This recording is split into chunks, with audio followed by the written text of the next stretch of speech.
Hello and welcome to Martalks, a podcast series featuring the client development executives and leaders from various Martech and e-commerce solutions providers. I'm Darrell Rosenstein, your host, and the founder of the Rosenstein Group. For our premiere episode, we're speaking to Tod Klubnik. Tod has spent over 2.5 decades scaling out sales teams for companies as diverse as MessageOne, Zilliant, and BigCommerce. He's been extraordinarily successful at developing global sales organizations and has spent an awful lot of time overseas leading sales for companies such as PTC. For me, Tod fits the bill of what an extraordinary sales leader should be, in that he has hired and made extraordinarily successful sales executives. And that, in the bottom line, is the measuring stick I will always use when evaluating leadership talent. Do you make your people successful? And Tod fits that bill to a T.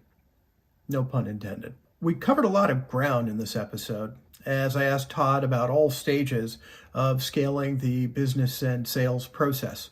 Some of the questions included, what are the mistakes to avoid when you're hiring large numbers of sales executives into your organization at one time? And who should own the go-to-market, sales or marketing? And finally, how do Martech providers scale from serving the small to mid-market into the enterprise market? To see more expert advice on Martech and e-commerce client development, you can follow the Rosenstein Group on LinkedIn or on our website, www.rosensteingroup.com. And for now, here's my conversation with Tod.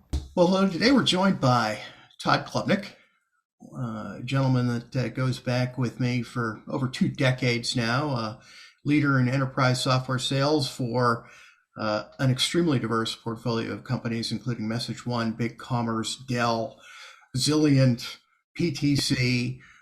He's been there, done that, and I was fortunate enough that he agreed to be a victim of this podcast and discuss a little bit about scaling teams, since he's had to do that once or twice at this point, and share with us some of his thoughts and observations about that process, and hopefully garner some value for our founders out there that are doing the same today. So with that, Tod. Great. Thanks for having me. Absolutely. Good morning. Absolutely. Appreciate you taking some time off from building the house in Cabo. You're welcome. I hope that's going on just fine. It is. It's a fun process. Well, in your experience, what are the most common mistakes to avoid when you're scaling a sales function? Well, I've probably made all of them. So I would say there's 4 or 5 things, Darrell, that we have to look out for when we're scaling sales. I'd say the first one is not getting the right sales team in place, sales leadership team in place. I'm sorry, from the beginning. One of the huge benefits of that is they can help you recruit, they can help you vet, and really help you scale that team quickly versus feeling like you're trying to do it all yourself. And I've made that mistake before. So if you invest in getting a great leadership team to the extent that they're budgeted in place first, it really can help with recruiting as well as strategy and going on calls and all those things. A second one I would say is scaling either too quickly or too slowly. Too slowly means you've got a proven model. You know what success looks like. You just have to rinse, lather, repeat, and get some more, great people on the team that can go and execute and put up numbers. You got the budgeted headcount, et cetera, but you can't get them on board fast enough. You're shooting yourself in the foot, right? You're not going to hit your number if you get 2, 3, 4 months behind on recruiting and you don't get the team in place that you need. Conversely, sometimes you can scale too quickly.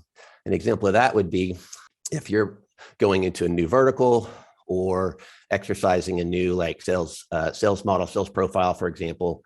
At both MessageOne and BigCommerce, they were largely SMB, a little bit of mid-market sales, not really in the enterprise. We built out enterprise sales teams. That was a new function. And at MessageOne, we went a little too fast at first before we really got the kind of cracked the code on the best way to do that. What kind of profile, messaging, positioning, what types of companies to go after. And we had you could have too many reps in place that aren't making any money. And that's a problem too. So that's the second one I would say. And then the third one I would say is that you have the wrong profile of rep. You don't think about, what kind of rep do I need, inside versus outside, what sort of background. they have. And so you end up with folks that are not well suited to the task that you have them there to do. And then the fourth one I would say is that you don't put the right training in place or have the tools that they need. So you've got all these great folks hired and they're limited in their ability to be successful because you don't train them properly or give them equip them the way that they need in order to be successful. Now, when you talk about hiring the right people and getting the profile right, you're talking about to some extent the size of the deal that they've sold, the verticals they've sold into, the kind of solutions they've sold. All the above. A simple way I describe it is they have a track record of success in an environment similar to the one we're about to put them into. We can teach them a new product. They can learn, a new industry. But to your point, if they've, never done deals over 50K, and you're going to put them in enterprise sales doing $500,000 to $2 million deals, there's going to be a steep learning curve.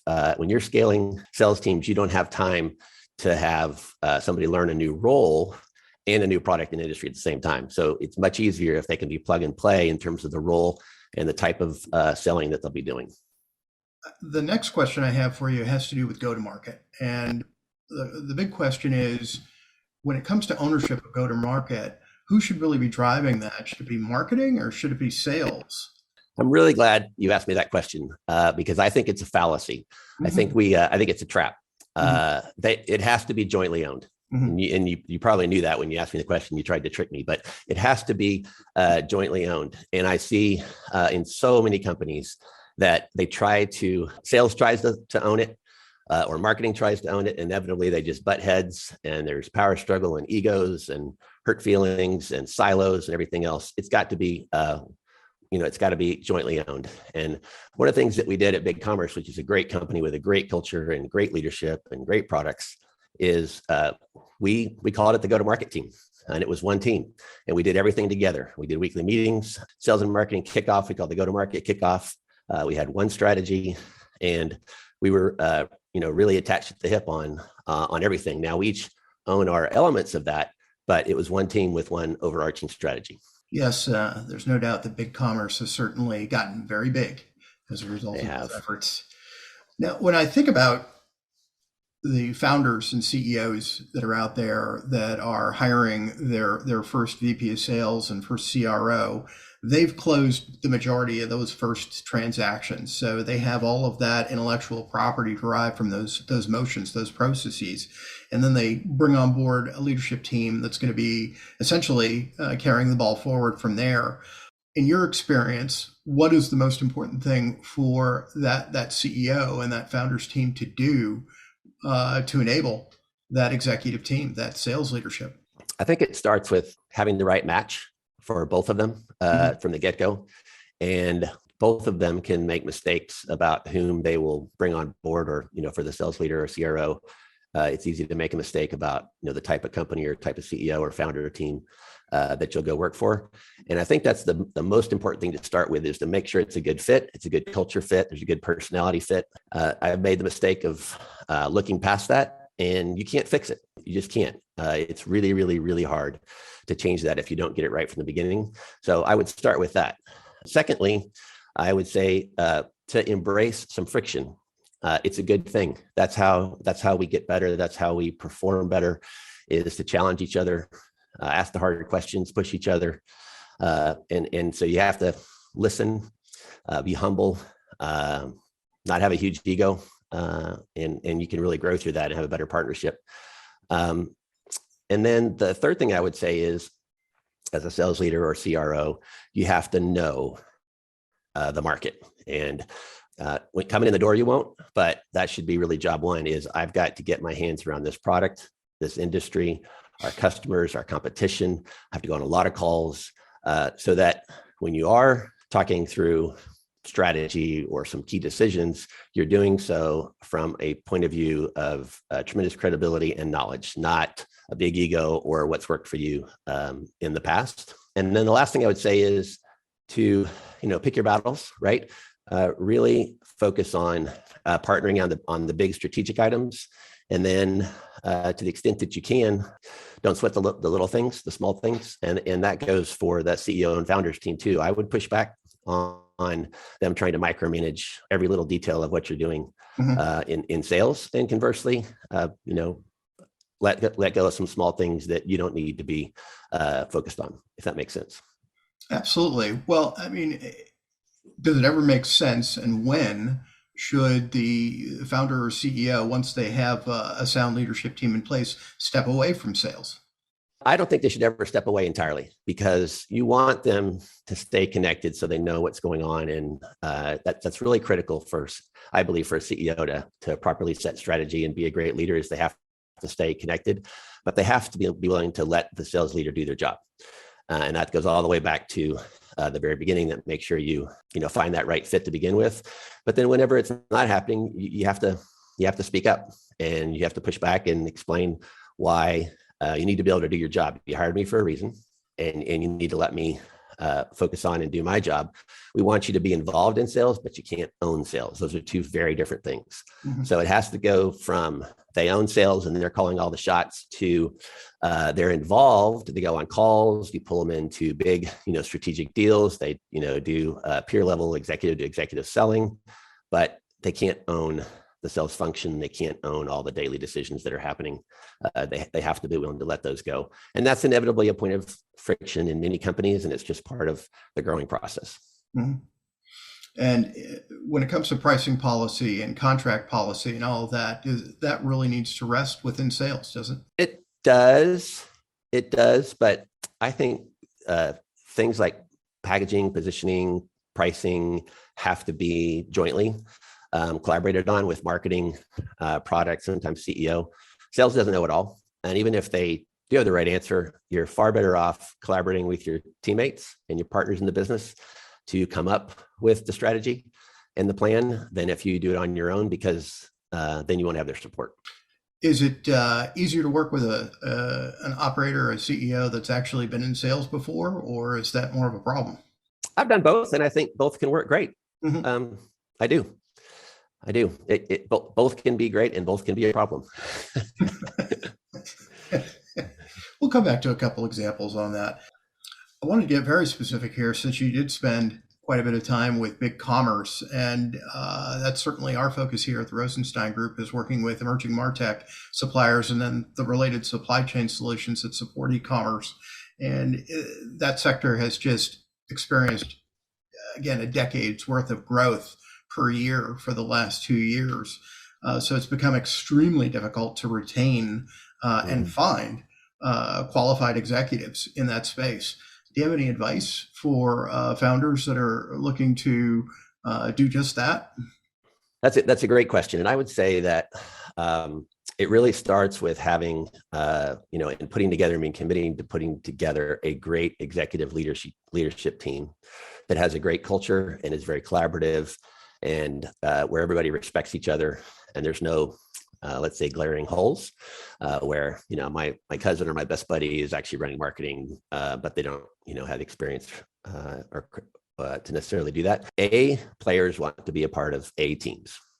And so talent attracts talent. That's, I think, the most important thing. And then secondly, in terms of retaining them, I think investing in the cohesiveness of that team, having a lot of, collaboration on that team and building a great culture among that team is critical. It should be fun. There will be tension, but it should be fun. They should enjoy each other, do things together. That's team number one. You have to focus on that team first. If there's cracks among that team, then everything's going to fall apart throughout the rest of the organization. And then the last thing I would say is you have to make sure that you have good board support, and that the board doesn't get in the way, let's say, of that team being successful and cohesive and having the ability to make decisions and run the business. Do you have any advice for the board members as they're bringing on board these executives? Yeah, I would say it's really important to hire very intelligent, very strategic, very talented people with high integrity that you trust, who have, just like we were talking about earlier with hiring sales teams, find people that have done something similar, right? And they have been successful in a similar environment, the one you're about to put them in, and then let them go. Give them the ability to go do their jobs and be involved from a strategic perspective, offer assistance, but don't, try to tell them how to do, the day-to-day running of the business. I actually want to go back to one of the first questions we asked about scaling sales functions. In particular, if a client, their solution has primarily been sold into the SMB space and they want to sell in the enterprise, and there's a large entrenched competitor in there, perhaps Adobe, perhaps Salesforce, how do you make the determination to go into that space? And then what is the appropriate plan for attacking and building a team within it? Yeah, that's a great question. That is definitely a C-level, a C-suite decision, because it's not just a sales function or a marketing function. It's a company function. The product has to be ready, right? The product has to be enterprise scale, enterprise ready, able to handle all the things that the larger enterprise customers need, and be able to compete against maybe some entrenched players in the space. If it's not, that's fine. Let's go get a few early adopter customers and let them help us develop the missing links or missing pieces to the product over the next several quarters so that it is enterprise ready. But if sales and marketing gets out ahead of the rest of the company, specifically the product, you're just going to spend a lot of money and fail. So that's the first thing I would say, is you have to make sure that the product is ready. Secondly, it has to be, again, a company-wide strategy. You have to have the right marketing functions in place. Marketing to enterprise is very different than marketing to SMB and mid-market. You have to have potentially the services component in place. Enterprises often expect strong consulting and training services, much more than small businesses and medium-sized businesses. They're willing to pay for it, but it's got to be good and it's got to be there. And then it goes without saying, but you have to hire the right profile of sales leaders, enterprise sales reps, SEs, BDRs, et cetera, who have success in selling to enterprises as well. One of the mistakes I see companies make is they take their mid-market sales teams and say, okay, now go sell to the enterprise, or their mid-market and SMB marketing teams and say, now let's go market to the enterprise. You need to complement those great teams that you have with some outside talent that has been there and done that before. When a company is scaling, when do they make that determination, if they have a vice president of sales, to bring on board a more senior leader, a CRO? Yeah, that's a tough one. I don't think there's one right answer.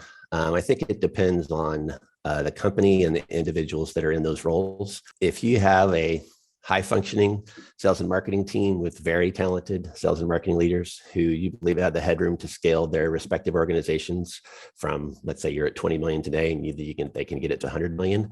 You don't necessarily need to do that, add that extra layer and bring on that extra cost. But oftentimes they don't. Oftentimes they are maybe they don't have experience with building and running a $100 million, $200 million, $500 million company, and bringing in a more senior person who does, who can really help navigate the ship makes a lot of sense. Another example I would say is if you don't have the really collaborative one go-to-market team that, sales and marketing is functioning as one cohesive unit, and you don't have a level of maturity with the sales and marketing leaders or service leaders to get there, bringing in somebody who is gifted at that, has done it before, and can really help bring that together as one function would be another example where that would be an investment well worth making. So in summary, you're really looking for someone that's going to drive cohesiveness amongst the sales, marketing, and services functions. Yeah. When you're bringing on board a CRO, more than likely. Yep. That's one of their key cohesiveness. Exactly. Cohesiveness, single unified strategy, collaboration, everybody paddling in the same direction. That can be hard to pull off depending on the personalities and experience that they have of the various leaders, without one person that is setting that vision and making it happen. Well, I mean, your history is replete with very successful tenures. If there was any one experience or two experiences that you've had building teams that really stand out in your mind as overwhelming successes, what would you point to?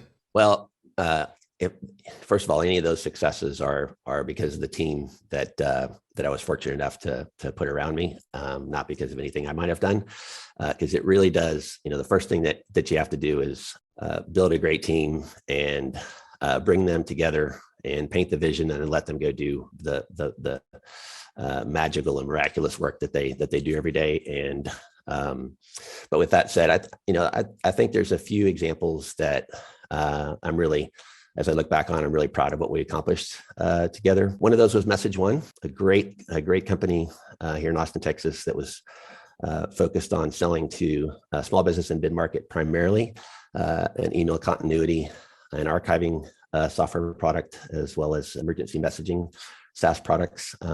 And we were able to, first of all, bifurcate the existing team into SMB and mid-market, put some great leaders in place, hire great people with a great culture, and put in place a very extensive training program, and then build out the enterprise function and build on the successes that we had in enterprise sales over the quarters and years that we did that, and really scale it to be very successful. The company had not closed any deals over 500K when I got there, and through the great efforts of the team over the next couple of years, we closed $7 or $8 million to $7 million deals. Dell acquired us, and we stayed on and continued doing that with some other SaaS products there, and just because of, again, a great team with a great culture. And then another example I would give of where the team just did a great job of scaling was at BigCommerce, a company that was experiencing some great growth,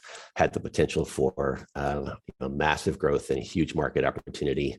And again, mostly successful in the SMB and mid-market space, with some success in enterprise, but really hadn't focused on that. The product was very well suited, so it was really a function of building out the enterprise selling teams, the enterprise marketing function, the services function.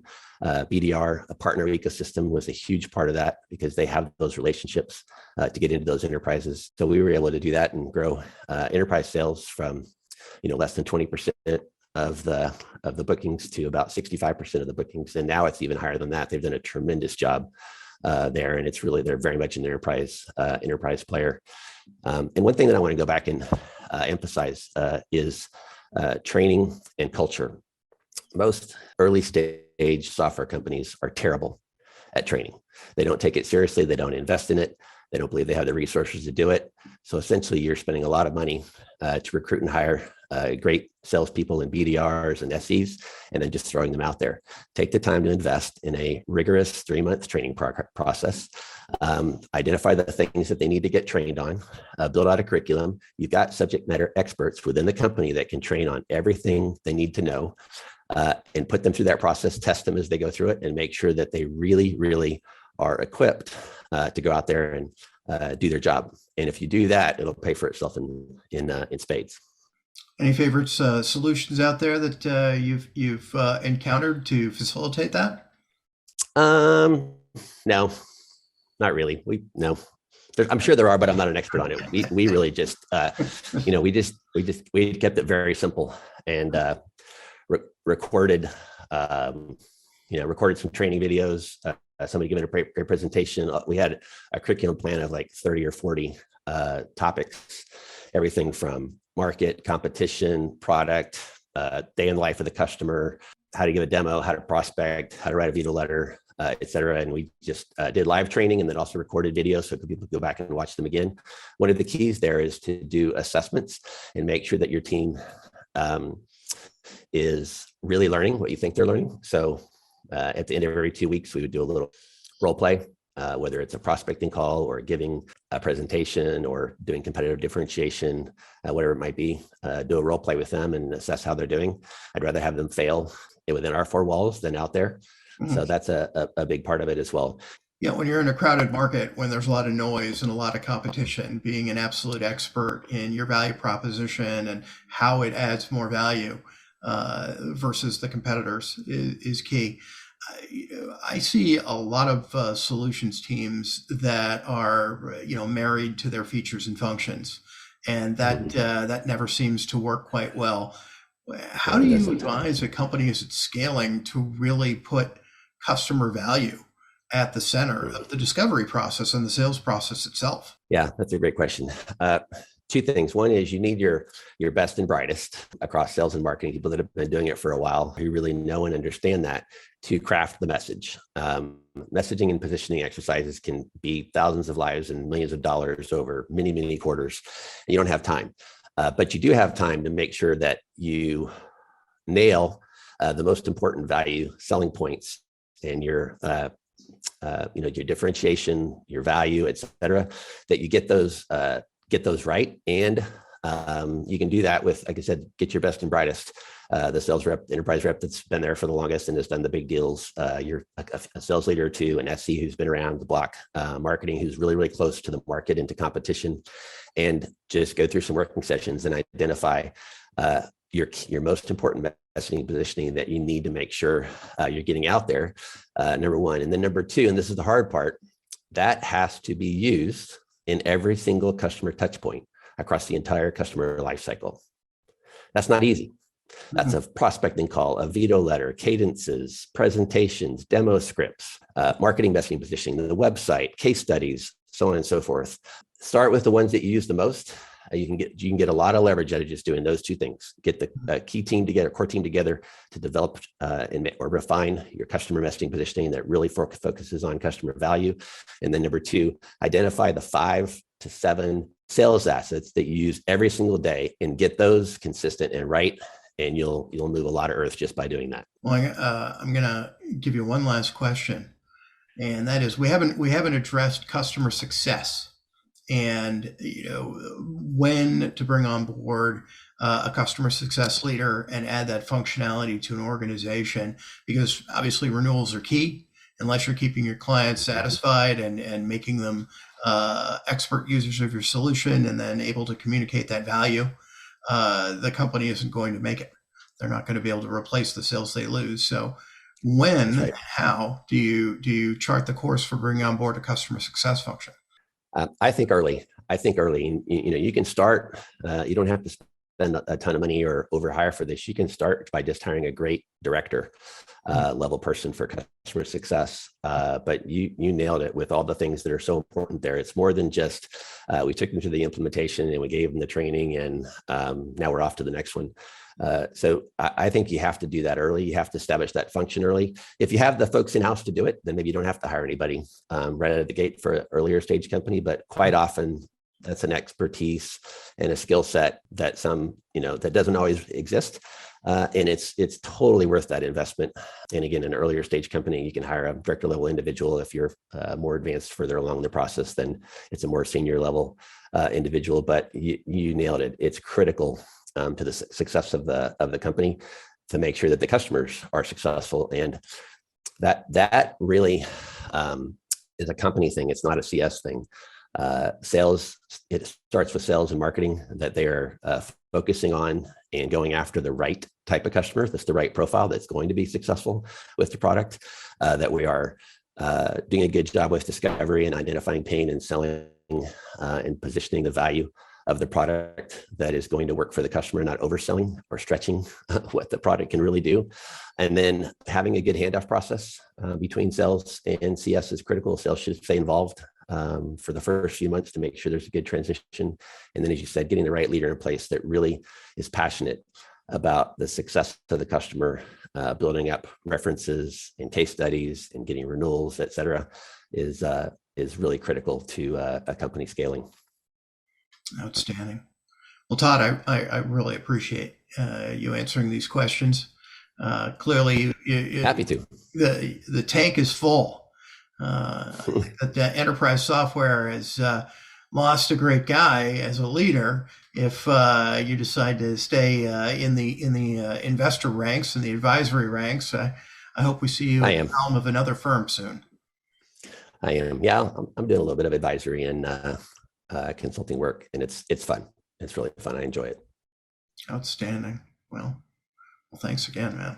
This is terrific. You're welcome. Thanks for having me. Good luck. Thank you so much. Thanks for listening to Martalks. To find out more about how the Rosenstein Group can help you find the right leaders for your client development teams in Martech and e-commerce, please visit our website, rosensteingroup.com.